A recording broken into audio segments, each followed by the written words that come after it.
बिना गुरु से ज्ञान नहीं होता।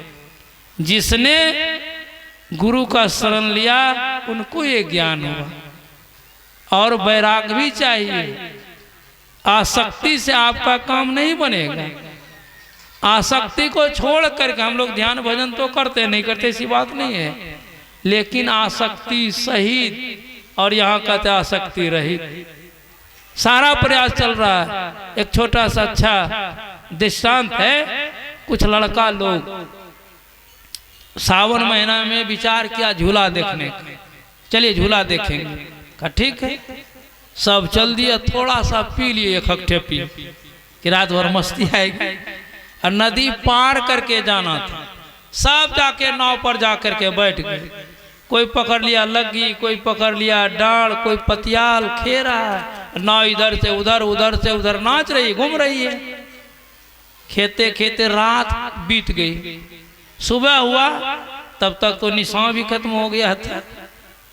नशा मुक्त वो लोग हो गए थे। कह रहे हम लोग रात भर नाव खे, लेकिन रात तो इसी पार में, देखो इसी पार का गाछ वृक्ष दिख रहा है।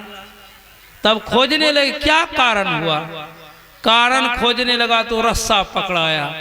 रस्सा के माध्यम से गिरामी जो कीचड़ में फंसा था उसको उठाया। का यही कारण है जो रात भर खे और नाव नहीं बढ़ी। कहने का मतलब वही हालत हम लोगों की है।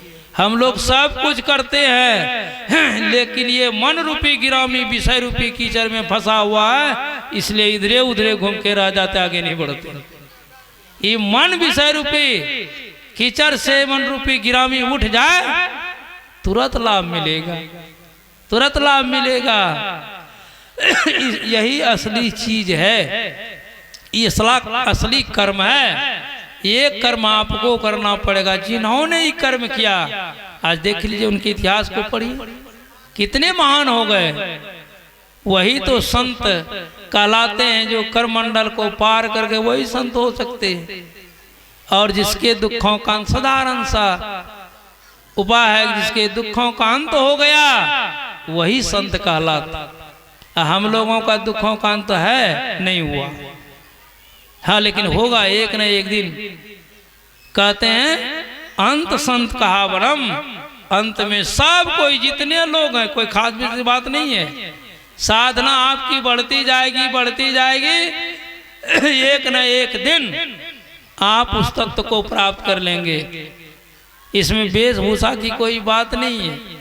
वेश कैसा भी रहे, पर जिसका ऊंचा ख्याल है, दीन बाहर से दिखे भीतर से मालो माल है। कोई कहता भिक्षु है, कोई कहता कंगाल है, पर गुदड़ी पहने हुआ गुदड़ी का लाल है। वेश से नहीं होता है, वेश एक संबल है। मुझ जैसे कमजोर लोगों के लिए वेश की जरूरत, आप जैसे लोगों के लिए नहीं। सब में रहते हुए आप भक्ति करते रहिए। गुरु महाराज कहते थे, उनके प्रवचन में भी पढ़ा था कि लड़ना तो दोनों को पड़ेगा। जो घर परिवार में रहते हैं उसको भी, और जो साधु सन्यासी बने हैं उसको भी। तो साधु सन्यासी का लड़ना है खुले आकाश में, जहाँ कोई अवलंब नहीं है। और गृहस्थ लोगों का लड़ना है घर परिवार में। वहीं रह करके बैठ करके युक्ति के मुताबिक ध्यान कीजिए, साधन कीजिए, आपका काम बनेगा। और जब तक नहीं करेंगे तो ये काम बनने वाला नहीं है। यही उपदेश हम लोगों को दे रहे हैं। इस उपदेश को जीवन में उतारना चाहिए, करना चाहिए। इसलिए गुरु महाराज ने कहने की कृपा की, कुछ यह भी देख, मतलब संसार परिवार को भी देखिए, कुछ वह भी देख। देखत देखत ऐसा देख, मिट गई दुविधा रह गई ये। देखते देखते सारी दुविधा खत्म हो जाएगी।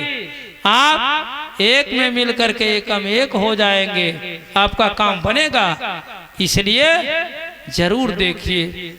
गुरु महाराज ने कहने की कृपा की है, जीवन बिताओ स्वावलंबी, भरम भाड़े फोड़ कर, संतों की आज्ञा है में ही मात धर छल छोड़कर। ये गुरु की आज्ञा है, जीवन स्वावलंबी बिताओ।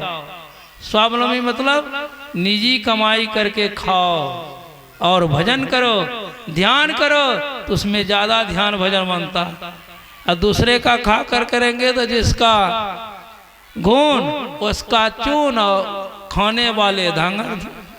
इसीलिए कहा कि स्वास्थ्य के लिए सुंदर कमाई तो करनी पड़ेगी और युक्ति सीख करके साधन भी करनी पड़ेगी। साधन करेंगे, साधन करते करते करते साधन में पग ही जाए। जिस दिन पगेंगे उस दिन काम बनेगा हम लोगों का। इसलिए हम लोगों को संत महात्मा लोग कहते हैं अंदर में चलिए, सब कोई बाहर चलना छोड़ दीजिए। बाहर चलने से कभी कर्म बंधन से छुट्टी नहीं मिलेगी, अंदर में चलेंगे तभी मिलेगी। अंदर में चलते चलते कर्म बंधन महाकारण तक बतलाया गया है। संत लोग कहते हैं लेकिन उससे आगे और जाना पड़ेगा, आगे जाना पड़ेगा, तब निरंकार की ठौर मिलेगा, तब हम लोगों का काम बनेगा, नहीं तो काम नहीं बनेगा। इसलिए ये सुंदर सा कर्म है। पलटू साहब लिखते हैं, नहीं मुख राम गाओगे तो आगे दुख बड़ा पाओगे, और बड़ा दुख होगा।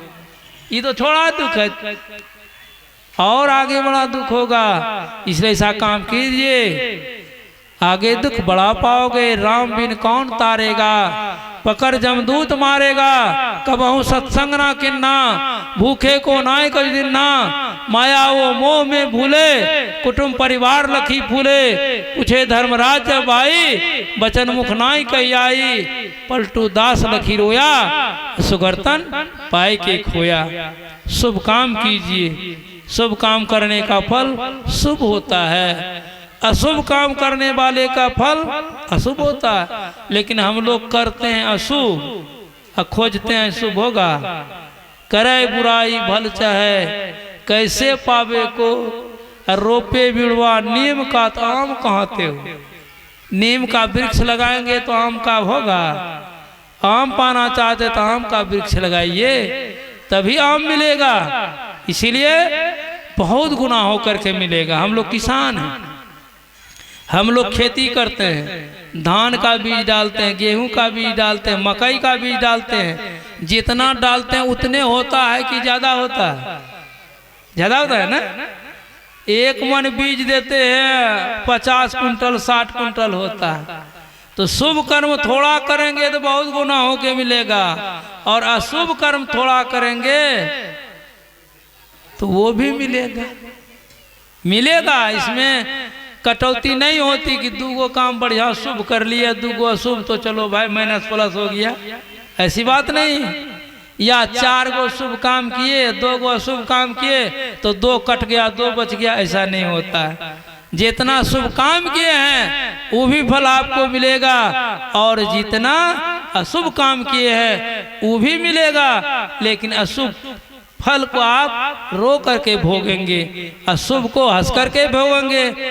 इसीलिए संत लोग चेताते हैं हम लोगों को, शुभ काम कीजिए, आगे में शुभ होगा, जीवन सुखमय होगा।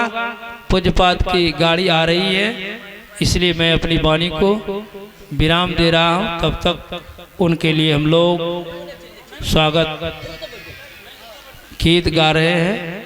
गायक महोदय आप लोग रास्ता दे दें थोड़ा सा। माँ बहन भाई लोगों से निवेदन है कि गाड़ी को मंच तक आने दें।